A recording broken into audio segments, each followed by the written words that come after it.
everyone, a very good evening to all of you. I hope आप सभी ठीक हैं. I welcome you all to the next episode of the World Economy Brief, जहाँ पे हम world को समझते हैं. We talk about the global problems and global scenarios, global decisions through an economic lens. तो यहाँ पर 18th March को क्या हुआ basically? There were four central banks one day, and each of them said that we are not going to bring in any rate cut. और यही सब expect कर रहे थे, especially the emerging market economies. They were expecting कि rate cuts होंगे, लेकिन unfortunately because of this West Asian conflict, because of this problem that is happening at the global level, जो ये जियो पोलिटिकल इशूज हो रहे हैं, because of that all of the central banks announced zero cuts. अब इसका impact क्या पड़ा, India पे क्या इम्पैक्ट है, वर्ल्ड लेवल पे क्या इम्पैक्ट है, that we are going to see in today's session. Alright, ठीक है, तो चलते हैं. Let's discuss about this. So it was 18th March 2026. I'm talking about the Federal Reserve. I'm talking about the European Central Bank. I'm talking about the Bank of England and the Bank of Japan. Four central banks. Everybody, all of them met on the same day. Everybody held their rates. That means the world got paralyzed because of this particular decision. Especially the impact was seen in the emerging market economies. देखो, दो type की economies रहती है, एक होती है advanced economies, एक होते हैं emerging market economies. Advanced economies means all those economies, you know the developed economies like US, UK, all of these countries. Emerging market economies like India, China, these are emerging market economies, developing है जो. ठीक है, तो अब यहाँ पर क्या हुआ basically? All of these four central banks, they met on 18th March. They met on 18th March. ठीक है, यूएस फेडरल रिजर्व ने अपने रेट्स स्टिल रखे. दे हेल्ड देयर रेट्स 3.5 3.75% पे. What did Jerome Powell say? He said that Iran war uncertainty की वजह से inflation is at 2.7%, job growth zero है. In the previous one of the previous sessions, we also talked about a stagflation kind of scenario in the US, right? So Powell just said we just don't know. We are still waiting कि cut लेकर आए या ना लेकर आए. So they held their rates. We have European Central Bank 2% पे उन्होंने अपना रेट रखा. Again, they said that oil shock, it threatens the eurozone inflation. Stock 600 जो उनका इंडेक्स है स्टॉक मार्केट में, it fell 2.76% after this particular decision. फिर अगर हम बैंक ऑफ इंग्लैंड की बात करें, उन्होंने भी 3.75% पे रखा. They also held their rate of interest, है ना, अपने रेट्स उन्हें होल्ड रखे. Oil surged, gas prices risk driving inflation higher. तो gas prices ने inflation high रखने की वजह से they maintained their rates as it is. Bank of Japan की बात करें तो Japan's petrochemical sector already cutting production as of now, energy emergency spreading to Asia. ये रहा impact because of holding up these rates. तो सब ने because of these geopolitical conditions, because these geopolitical issues, सब ने ही अपने रेट्स को hold किया.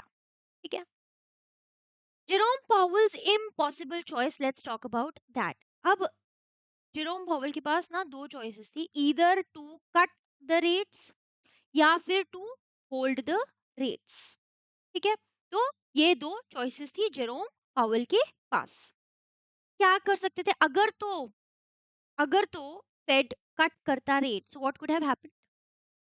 फेड अगर अपने रेट कट्स लेकर आता, से क्या होता कि ग्रोथ को बूस्ट मिलता. How? I have always explain this in one of my classes at Oliveboard as well, है ना. तो क्या होता है व्हेन यू कट रेट्स, कोई भी अगर गवर्नमेंट रेट कट्स करती है ना, मतलब कि जो रेट ऑफ इंटरेस्ट है वो कट करती है. अगर central bank rate of interest अपना कट करती हैं, तो it becomes easy for the commercial banks to take loans from the central bank. जब कमर्शियल बैंक ज्यादा लोन्स ले सकते हैं, इसके बाद क्या हो सकता है? They will have more money to lend. They will have more money to lend. When they have more money to lend, इसका क्या फायदा रहता है कि people, they will also reduce their rate of interest and people will take more loans. उनके पास cash in hand ज़्यादा आ जाएगा. They will be able to spend more and their consumption spending, their investment spending increases. So this gives a boost to economic growth. This gives a boost to economic growth. तो growth को boost मिलता है, लेकिन अगर ये cash in hand बढ़ जाएगा तो money supply in the economy will increase and this will also lead to inflation. तो एक जो कंसर्न था विच इज इन्फ्लेशन आपकी बढ़ जाएगी, ये एक कंसर्न हमें देखने को मिला। ठीक है, दूसरी चीज डॉलर वुड वीकन। अभी dollar is strength because of these rates, अभी डॉलर अप्रिशिएट कर रहा है, बट ऑब्वियसली रेट कट कर दिए तो डॉलर विल डेप्रिशिएट, डॉलर की डिमांड कम हो जाएगी, डॉलर की डिमांड कम हो जाएगी, dollar would weaken and US के लिए the imports will get expensive, तो फिर उनका ट्रेड डेफिसिट बढ़ जाएगा, यूएस का ट्रेड डेफिसिट बढ़ जाएगा, है ना। दूसरा रिस्क सबसे इंपॉर्टेंट है स्टैगफ्लेशन, जो अभी ऑलरेडी हमने एक सिनेरियो देखा, स्टैगफ्लेशन का सिनेरियो देखा, वो वाली प्रॉब्लम और ज्यादा डीपन हो जाएगी, right.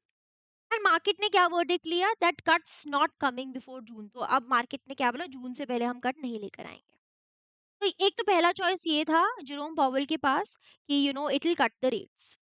If it does not cut the rates and if it holds the rates तो क्या फायदा रहेगा, let's just talk about this as well, let me just remove myself from here little bit for little while.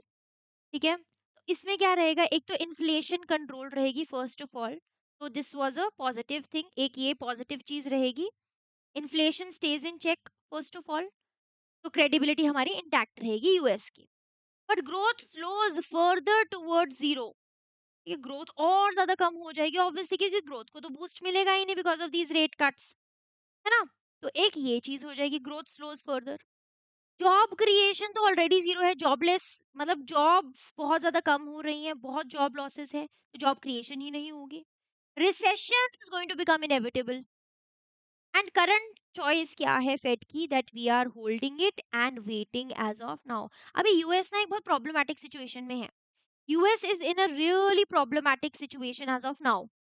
अभी बहुत ज़्यादा ही मतलब वहाँ पे स्टैग्फ्लेशनरी इश्यूज, जॉब क्रिएशन में कमी है, रिसेशन इज इनएविटेबल, तो प्रॉब्लम दिख रही है हमें।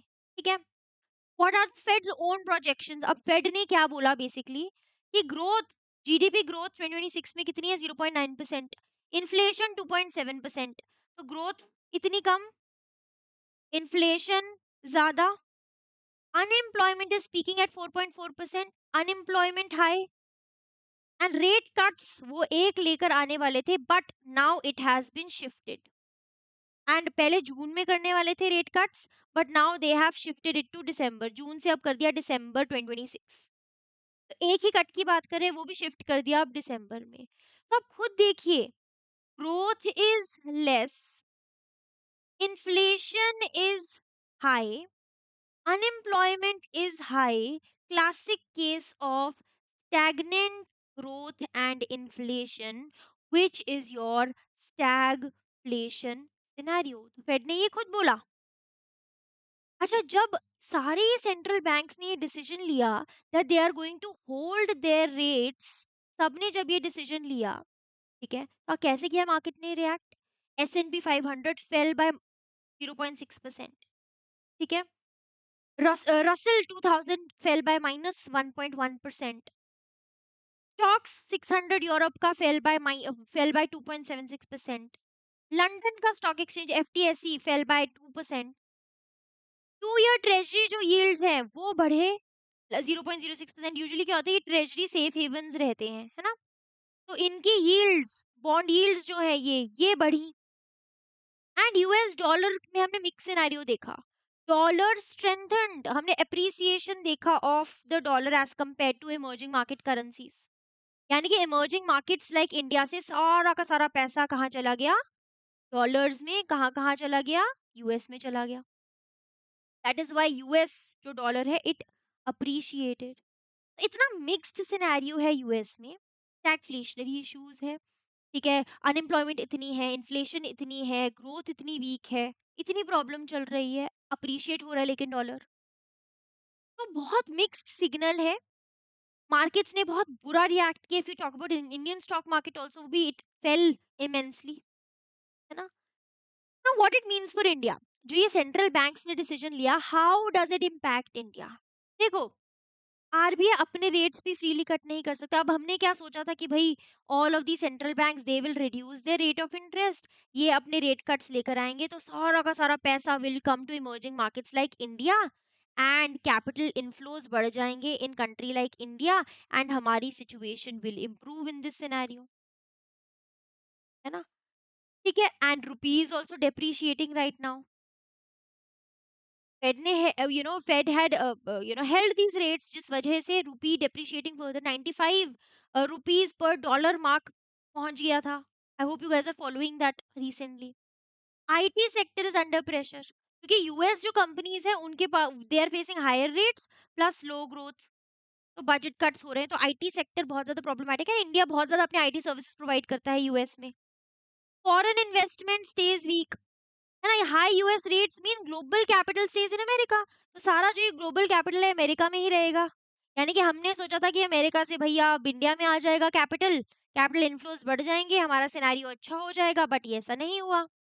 There is one single bright spot जो अभी भी अवेलेबल है, दैट इंडिया में जैसे जो ग्रोथ फोरकास्ट है गोल्डमैन सैक्स ने अभी भी 6.9% का दिया है एंड सबने अराउंड 6 to 7% हमारी ग्रोथ रेट दिया है, which shows that India is still quite resilient. तो अभी हमने कोई इतना ज्यादा प्रॉब्लमेटिक चीज देखी नहीं है, India is still resilient and India is doing good इस केस में। ठीक है, फाइन। तो अब स्टैगफ्लेशन है, हाई रेट्स है, अब आपको क्या करना चाहिए इंडिविजुअली? सबसे पहले तो gold is the best as of now. I know gold rates were falling and I give an explainer video also on that, but it revived also in between. तो गोल्ड हिस्टोरिकली सेफ हेवन है, बीच में अगर गिर भी जाता है तो भी सेफ ही रहता है वो, तो आप गोल्ड को यूज कर सकते हो एज एज अ हेज। अगर मैं फिक्स डिपॉजिट्स की बात करूँ तो रेट्स अभी कुछ नियर टर्म में तो गिरने नहीं वाले हैं, तो अगर आपके करंट एफडी रेट्स हैं वो उन उन रेट्स को लॉक इन कर लो। ठीक है, एक इक्विटीज है अगर, तो बहुत ज्यादा एक्सपोजर अपना रियल एस्टेट में, बैंकिंग, स्मॉल कैप्स में थोड़ा कम ही रखो। ठीक है, थोड़ा सा स्टांस अपना उसी तरह से रखो। डोमेस्टिक डिमांड वाले सेक्टर्स पे ज्यादा फोकस करो like FMCG, pharma, infrastructure. If you guys are investing, this is a complete scenario for you. अगर आप इन्वेस्ट करते हैं तो ये आपके लिए है। लोन्स एंड ईएमआईज की अगर मैं बात करूं, if you have a floating rate home loan, उसके बजाय आप फिक्स्ड पे पहुंच जाओ, क्योंकि फ्लोटिंग में कुछ भी हो सकता है, यू नेवर नो, काफी मिक्स सिनेरियो है। फिक्स्ड पे पहुंच जाओ क्योंकि रेट कट्स हो गए हैं delay. And the most important thing is avoid panic in India. If you're in India, avoid panic because India is doing quite well. We are resilient. अभी हमारे लिए कोई क्राइसिस नहीं है। ठीक है, ऑब्वियसली थोड़ा बहुत एलिवेटेड सिनेरियो है, थोड़ा एलिवेटेड रिस्क है, जियोपॉलिटिकल इश्यूज हैं, लेकिन आप इन्वेस्टेड रहें, डाइवर्सिफाइड रहें और कोई भी सडन मूव ना लेकर आए, कुछ भी अभी डिसीजन लेकर आ सकते हैं। This is related to your money. एक पर्सनल इंसाइट जो मैं देना चाहती थी for all of you if you guys are investing. ठीक है, fine. So basically from this session what we have learned is that जो मेजरली जो फोर मेजर सेंट्रल बैंक्स है, दे हेल्ड, एक second, they held their rates on one day. एक तो हमने ये देख लिया, साइमल्टेनियस फ्रीज था ये। दूसरा जीडीपी जो है, हमने इन्फ्लेशन, जीडीपी सब देखा कि फेड ने कैसे रिवाइज किया एंड एक स्टैगफ्लेशनरी सिनेरियो हमें देखने को मिला है। यस, अब रेट कट्स जून के बजाय शिफ्ट हो गए हैं दिसंबर में, तो इमर्जिंग मार्केट के लिए, ये एक इमर्जिंग मार्केट्स लाइक इंडिया के लिए this is not a very good news. 7 out of 19 Fed members expect zero cuts in 2026। तो फेड मेंबर्स हैं उनमें से 7 out of 19 बोल रहे हैं कि कट नहीं होने वाला। But if I talk about India, India emerges as an outlier. 6.9% growth है, that means we still have room to cut and we are still doing good in specifically India. तो now is a global recession inevitable और not? ये एक question है कि क्या अब global recession आ सकता है। Stay tuned for the next lecture because next lecture में we are going to talk about this scenario that is a global recession now inevitable or not. इसके लिए आपको मेरे next video की wait करनी पड़ेगी। Before that, all of you, you can join me on my other channels. This is my Telegram channel, WhatsApp channel, YouTube channel, Instagram channel. इसके link आपको description box में मिल जाएगा। Do follow for more such updates and I'll keep coming up with such sessions. To like, share, subscribe if you found this session helpful. This is World Economy Brief जहाँ पे हम global economy को समझते हैं through an economic lens. I hope you like the video. Share it with your friends. I hope you understood this. ऐसे ही videos देखने के लिए follow, subscribe, like, share and do comment. Thank you so much. Have a great evening.